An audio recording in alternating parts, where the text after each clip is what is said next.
Good evening, Commonwealth, and thanks for watching the Channel 2 News. I'm Ashley McDowell. Let's take a look at tonight's top stories. There's a new leader in charge of the tourism industry. Hear from this individual tonight.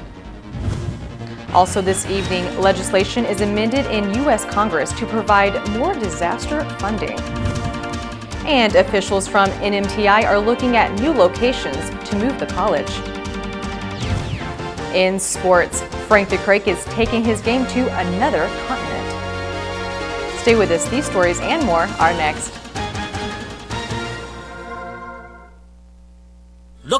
Get more, do more with Docomo Pacific. Enjoy endless local calls and SMS with 30 gigabytes of data for only $59 a month. Sign up today and get a Samsung J6 smartphone free. Connect with the familia, share your moments with your primos, and celebrate the Marianas way every day. The possibilities are endless. On the fastest network that gives you more. Docomo! Now available at Docomo Pacific. Better together. Some conditions apply. Maybe we could live in a house like that. Yeah? Yeah. Alright.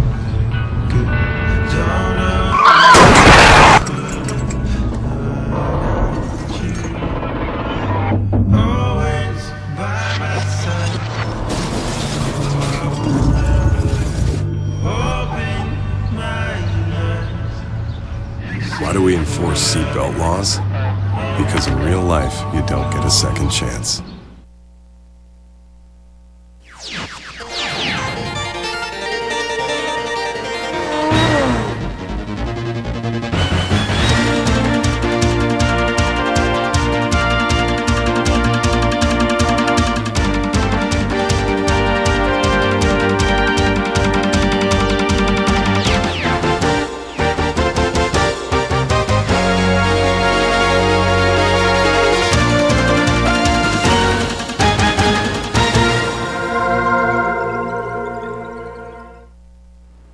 Half a day, Tiruwami, and good evening, Commonwealth. Today is Wednesday, May 13th, 2019. The Marianas Visitors Authority has made a decision and declares a new managing director. Our Adriana Cotero joins us from the MVA office after sitting down with the new leader in charge. Adriana? That's right, Ashley. I'm here outside of the Marianas Visitors Authority office, where there is a new individual taking on this position following the resignation of Chris Conception, and her name is Priscilla Maritita Jacopo. Taking on this new position as managing director, did you apply for the position or were you reached out to? I was reached out to, and then I eventually applied for it. Who were you reached out to, by the administration? Yes. How did you feel having been reached out and been someone chosen by the administration? I was honored and excited at the same time. So I'm really looking forward to trying to come up with new ways and new ideas and how we can promote our Marianas. Can you give me a little bit of your background, where you worked prior to coming here? I worked at the Commonwealth Healthcare Corporation as the Director of Procurement and Medical Supplies. It's to my understanding that you are the first, quite possibly, the first managing director with no background or experience in the tourism industry. Is that correct? With hands-on experience, yes. With that being said, how do you plan to gain support from a lot of our partners overseas and even here that have experience or we've also been in partnership for the past 20 years with? Right now I am doing my own assessment. I intend to meet with all of our partners, and that also includes, Hanmi, of course, and all of our offshore markets, Japan, China, Korea. And what would be your first course of action when meeting with these different partners locally and abroad? Well, I would like to hear them out. I would like to know if they have any new ideas going on. Are there any areas of improvement that we at MVA can help them as well? My goal, of course, we would like to continue to bring a lot more tourists here. Tourism is our economic driven. It's an economic driven for the CNMI, and one of my goals is I would like to explore and promote adventurous and ecotourism here in the CNMI. Interesting. Ecotourism. Can you go off of that a little bit and just go further in detail on how you plan to do that? Yes. So, we have an abundance of, great, beautiful sceneries we have out here, and we would like to have our tourists, engage themselves and, absorb the natural preservations that we have, and they can do that with either hiking, biking, scuba diving, things like that. And Priscilla is in the midst of her first week as managing director as she started this position on Monday. Reporting for KSPN2 News, I'm Adriana Cotero. Back to you in the studio. Thanks, Adriana. The Northern Marianas Technical Institute is looking to move to a new location. KSPN speaks with NMTI CEO Agnes McFeeters for the details. Officials from NMTI are looking for a more convenient and secure location for the Institute building, as the current location is secluded and not ideal during storms. The current location is not really fit. It's a swampy area, so when we have a heavy rain, the water gets into the classroom. But we'll still keep that for maybe the northern part if the condition is okay. But we're looking at several sites which the governor had recommended. One, of course, the auditorium right across PIC. That could be a possible site for shops, not for the whole campus. It's too small for the whole campus. But the other site is next to the soccer field, is another site that the governor seemed to like also that idea. And a third, the other site is next to the where the Hopwood is going to be relocated. And the next step is the approval of the committee, where they will vote on a new location to move the institute. Well, right now the governor has appointed members. I think they are sent to the Senate. The Senate has to confirm them. When all members are confirmed, then the governor will appoint the current member of the board and the new member and myself to form a committee, transition committee, and some secretary like the different secretary here. I think labor is one of them. And the other secretary also that will be there will be the public land secretary and some others. This will give the ability to expand the school and make it more accessible to the students. So that we have to transfer all of the equipment and assets of Northern Marianas Straits into the new, and then we have to the board, our board, the current board, have to dissolve the nonprofit organization. And then that will be the time when Northern Marianas Straits Institute will become definitely the public institution. News from Washington, D.C. Congressman Greg Khalili-Sablon announces a disaster grant. At least $205 million is set aside from the Marianas and American Samoa. This comes after the Department of Housing and Urban Development notifies the Congress that it was holding funds in reserve for the two insular areas. According to this press release from the office of Congressman Khalili, HUD expects to make the final allocation by August 30th. And Congressman says, quote, "This is the first time to my knowledge the Marianas will be eligible for community development block grants for disaster recovery. We are familiar with assistance that FEMA and other federal first responders provide, but CDBG-DR goes beyond the short-term need to keep people safe and get services up and running after a disaster," end quote. Khalili adds that this grant fund can also be used to revive the economy. And Congressman Greg Khalili-Sablon has also added nearly $9 million for the Marianas sewer system repairs by way of a floor amendment to the most recent disaster appropriate passed in the U.S. House. The measure, H.R. 2157, that based on H.R. 268, passed U.S. Congress in January to aid areas hit by natural disasters during the year of 2018. And this new legislation includes additional help for areas struck by disasters in 2019. And Congressman Sablon asked for an increase of funding for Super Typhoon U2 recovery. According to this press release from the office of the Congressman, Khalili based his amendment on updates estimates from the Environmental Protection Agency. The amendment passed the House, and the grand total for Mariana's water and sewer repairs are at $19.2 million. EPA reported that the money is needed to upgrade the Agnegan and Sadog Tassi wastewater treatment plants due to damages from U2. In addition, the amendment will help pay for lift stations and for backup generators damaged by flooding and high winds during the storm. Coming up, we head over to the Department of Public Safety for a special ceremony. You won't want to miss this after the break.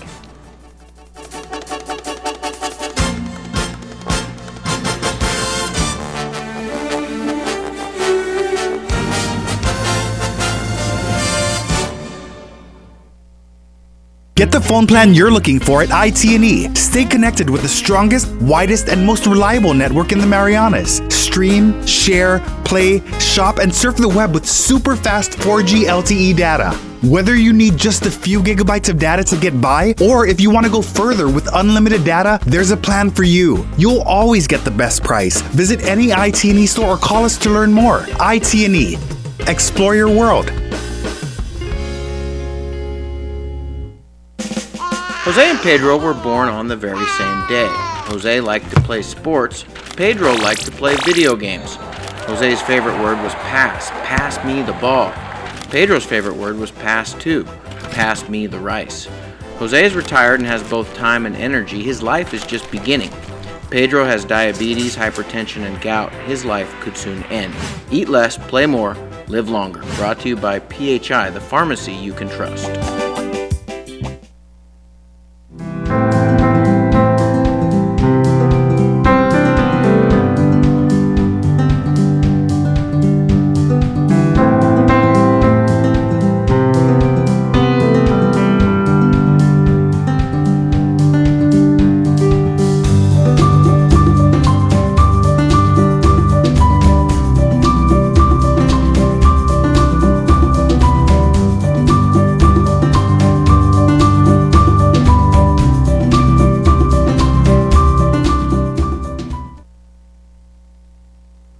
Welcome back to the Channel 2 News. Flags are lowered at half-staff for Peace Officers Memorial Day, paying tribute to law enforcement officers who have served.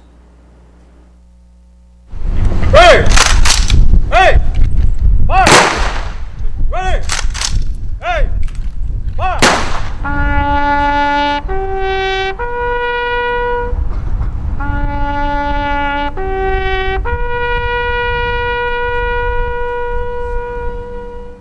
These officers have safeguarded the lives and property of their fellow Americans.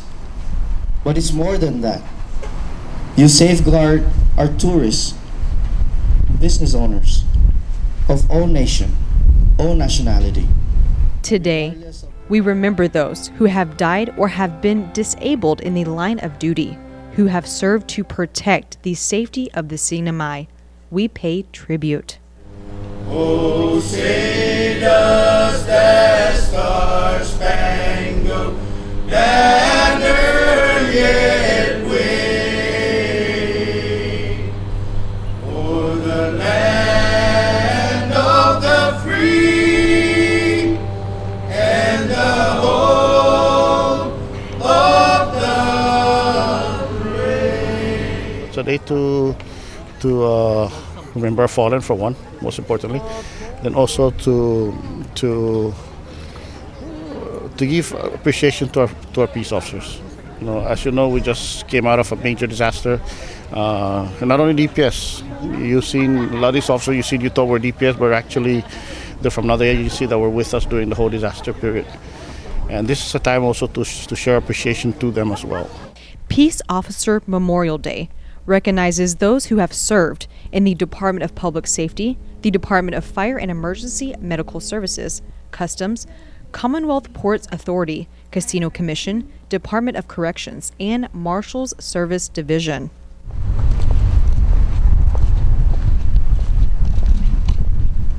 that's what these officers get up at in the morning, every morning and do, or every night and do, is they go out there, and their role is to protect and serve our communities. Without them, I'd hate to think where our communities would be, but they're about making our communities safer, which is why, as I said, the families of those officers are so important to us, because they are part of that community, and that's what these officers get out of bed in the morning to do, is to protect them. This day is not just recognizing those who have served in the CNMI, but also the fallen law enforcement officers from all 50 states, the District of Columbia, and all U.S. territories. I think for all Pacific officers, so I represent an organisation that represents 21 police commissioners across the Pacific. There's a special bond between police officers, and all those commissioners from across the Pacific joined Commissioner Guerrero today in remembering those officers, remembering the fallen, but more so remembering the families that have been left behind, and we remain with them and support with them on this sad day, but a day where we can look forward to better things to come. This day is recognized every year during National Police Week and is a day to remember the sacrifices the law enforcement makes every day to protect and serve, as they are the front line to keeping our communities safe. Reporting for KSPN2, I'm Ashley McDowell. On Guam, an increase in minimum wage could cause some controversy. KUAM reports. Half a day, here's your Guam news update. Let the public debate begin over another minimum wage increase. All 10 Democrats are sponsors of a bill to phase in a $1 hike over the next 2 years. Main sponsor Joe San Agustin calls it a small step that could make a difference in the lives of a community, but the Chamber of Commerce says it'll also have a negative impact on many small businesses. The measure proposes a 50-cent increase to $8.75 by March of next year and another 50 cents to $9.25 by March 2021. Senator San Agustin says he chose to phase in the hike based on input from a human resource managers group. But he's also convinced that companies who are benefiting from a 14-point federal tax cut can afford to pay employees more. So the business right now are in the greatest position right now. An increase in the minimum wage is actually the way to go. We got to start paying things forward. But the business community points out that because of a resulting hit to government revenues, the legislature raised the business privilege tax from 4% to 5%. Chamber of Commerce Chairman Joe Arnett, in a previous interview, said the wage hike will also lead to higher consumer prices as businesses pass on the increased costs. I can think of many small businesses off the top of my head that are really going to be seriously injured. I think the answer is not artificial increase of wages, but training of the workforce so that they can earn more in a skilled position. For me, that's an excuse. Okay, why don't we send everybody that comes out of high school? We send them to all the schools. They go to University of Guam, go to GC. When they come out, what do they get? Do they in fact really get the higher wages, or do they start at the minimum wage? I want to keep business in business because of the economy, but I can't just sit back and allow the business to keep making money and not sharing it with everybody else. A public hearing must still be held on the bill, but with 9 co-sponsors, San Agustin appears to have a veto-proof majority. For Guam's News Network, I'm Nestor Lecanto. And for more, check out the KUAM Podcast Network on SoundCloud. Thank you, Jason. All right, coming up, are we seeing a new powerhouse develop right in front of our eyes? Maybe. KSPN2 Sports is next, and that's for sure.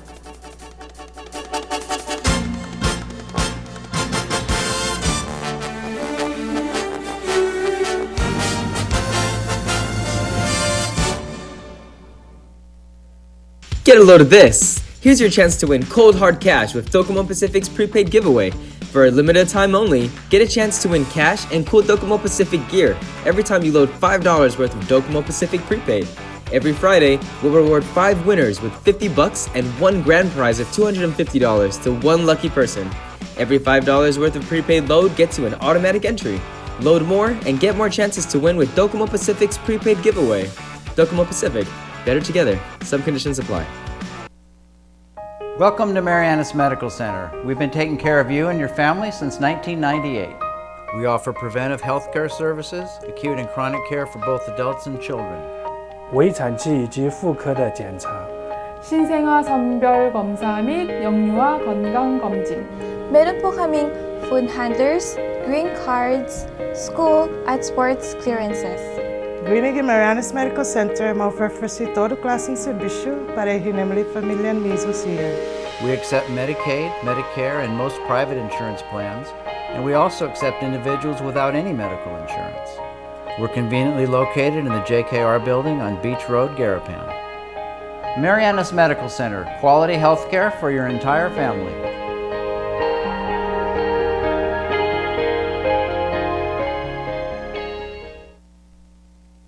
Do you have a team or company? Bring them to the Adventure Specialist, Saipan's homegrown Marianas Trekking. Our guided adventures will challenge and excite you, and our award-winning photographers will capture it in a unique and unforgettable way. Check out our off-roading, go-karting, mountain biking, hiking, and snorkeling. And we have top-notch rental gear too. So bring your team, bring your family, or bring your best friend. Marianas Trekking inside the Mariana Resort. Buenas sports fans.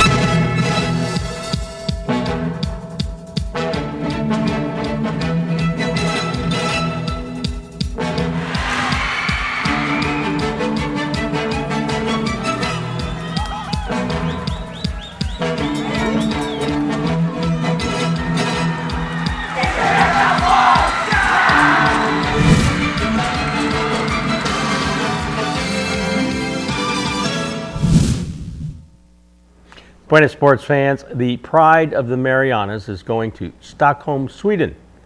No, not to accept the Nobel Peace Prize, but rather to inflict as much pain and damage as he possibly can.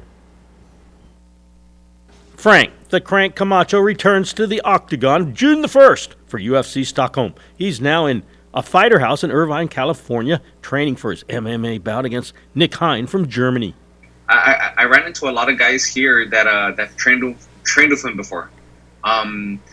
So first off, if you Google his name, he's built like a tank. You're like, geez, holy moly, this guy's like, you know. And apparently he's the lefty, but he also switches. His last fight he fought right-handed. So it was kind of funky. So yeah, I mean, I seen him fight before. He was supposed to fight John Tuck a while back, but yeah, he's been in the game and he's been in the UFC for a while. This will be a lightweight fight at 155 pounds. My last attempt was probably like 3 years ago, 2 years ago, 3 years ago, and it was a bad one. It was a hard one, you know. So that's why we came out here. We tried to come out here early, and then earlier this year, because we knew that the UFC wanted me to come in at 55. So I've been running a lot, just working with Boca Box on Guam, just keep my weight down. Just it's a meal prep company, and they just prepare my meals. I go pick it up, and I just follow the protocol. Camacho sports a 21-7 professional record, but 1-3 in the UFC, and he's coming off of 2 tough losses, so he's upgraded his corner. 2 guys are going to be in my corner from here. Coach Colin Oyama. For those of you that don't know who Colin Oyama is, he's coached multiple world champions, former coach of Tito Ortiz, Quinton Rampage Jackson, Carlos Barz. There's so many who's who in the sport, you know. And bantamweight, UFC bantamweight fighter, Alex Perez. He's a local boy from this area. Oyama has reawakened Camacho's inner fire. You know what's one thing cool about this that I haven't felt this in a long time, how I'm just very stimulated during and after practice, like mentally. Like I'm constantly trying to learn, I'm constantly trying to figure it out, and then I'll have like a drill that I'm doing, I'll have questions, and I just can't stop thinking about it. I can't wait to go to the gym just to practice it and try it and problem solve, you know, like it's cool. And then the coolest part is, I used to live in a fighter house when I was living in Maryland, right? When I was training full time, and coming here to the fighter house and living with all these guys, man, it's you see the fire in all these young guys' eyes, you know, and it just reminds me of what I had, and it kind of just reignited the fire that I once had, you know. Camacho's been eyeing his next UFC bout with a newfound determination all year. Now armed with a 4-fight contract, he's committed to furthering his career, devoting much more training for this bout. I came out here late last year, and then I came out in February again, and I was like, man, we just clicked. His knowledge and his style just really, like, he speaks my language, you know, and it's gonna be great. It's gonna be great because I'm not really changing my style for this fight, but he's more so like activating the strengths and really riding off my strengths, you know, because I have a whole skill set that I never use, and I'm just constantly drilling it every single day during practice for this. For this specialized guy, you know, and it's like I'm not really doing anything different, but I'm just doing something very, very targeted towards this one opponent, which is really, really cool. And he's a veteran of the game. Camacho comes in with a 6-inch reach advantage and a 2-inch height advantage. Frank is 30 years old. Hein is 35. The two have one common opponent, Drew Dober. Hein defeated him, but Camacho lost to Dober in a narrow decision. Now, this fight between Hein and Camacho will be on the preliminary card of UFC 153. All right, good luck, Frank. The CNMI and Guam will be cheering for you. June the 1st. All right. What does weather these days have in common with the girls' private middle school basketball league? Both are heating up. Welcome to Coblerville in the semifinal game between Agape Christian Academy in red versus SDA in black. Agape has never won any basketball championships, but this team is together. SDA hasn't won any championships either, but they were jumping for joy at this opportunity. The Torchbearers miss. Leona rebounds. Oh, she's double-teamed. No one to pass to. She brings the ball up court, almost loses the dribble, chases it down, recovers, stops. Oh, the 16-foot baseline shot falls in, and for that she gets a standing O. When Marielle sinks a free throw, SDA was within shooting distance in the fourth quarter. These Agape girls, though, they play quite aggressively. Elvira Zhang with the block. Christy Wong, oh, she just rips the ball away. Their aggression gave them many more shot opportunities than SDA had, and they also got more free throws. Jenny Lynn caps their scoring attack. Agape advances by knocking down SDA 26-20. In the other semi, GCA sits the MCS Lady Knights down 23-15. Here's the windup and the pitch. I don't believe what I just saw. Get your game and gear at Gold's Gym Saipan. Group exercise is a great way to get fit and then stay fit. For something high tempo, go for a ride with one of our instructors in our new spin room. Let's roll. Pilates improves flexibility, builds strength, and develops control and endurance in the whole human body. It also improves coordination and balance. And the Shake Cafe is a great place to stop by for a meal replacement or supplement. See you at Gold's Gym.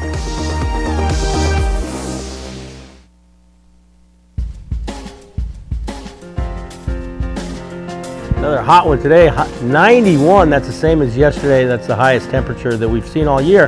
The heat index, well, it's the highest of the year, 103. The low, 79. Humidity, 66%. Tomorrow, more of the same. High, 89. Low, 79. Seas 3 to 5 feet. Water temperature, by the way, if you've been wondering, Ashley's been asking about this a long time, 83 degrees. Now you know. Sunrise, 5:48. Low tide, 11 minutes past noon. High tide, 6:12. And then another gorgeous drop dead sunset at 6:38. With another flash? Another tremendous green flash last night. I caught that yesterday. So that's like 20 that I've seen this Yeah. year. So this year we've really had it. All right, Frank the Crank is coming up. A lot of people are going to want to watch that. Now, Stockholm, Sweden is on the other side of the world. So I don't know what time the fight's going to be on here, but it could be on at like 4 in the morning. Yeah, so the time, we have to look into that time difference. We'll find out. We'll have it. We'll get the whole where to watch it, how to watch it, and everything. Yep. UFC Fight Pass, of course. Yeah. We'll do it, but we'll see. It's an ESPN. Yeah, But so it's a ESPN plus 11. I don't know what that means. I'm not sure so either. Not either. That'd We'll be have to some figure research. out, yeah, we'll research and see exactly what ESPN channel people can kind of search for and look for it. But Yeah, I never heard of ESPN plus 11. I don't know where. I don't have that on my TV. yeah, So me either. I haven't really. We'll but find it. We'll let everybody And know. we'll for let sure. you know. Yeah, All right. awesome. Right, Go thank you, Frank Bob. the Crank. Yes, go Frank. I'm excited. Me too. I'm Well, watching. you look excited. I'm excited. I can't wait to watch it for sure. Yeah. All right. Thanks, Bob. And thank you guys. Have a great rest of your night. Please do tune in tomorrow night at 6. Good night.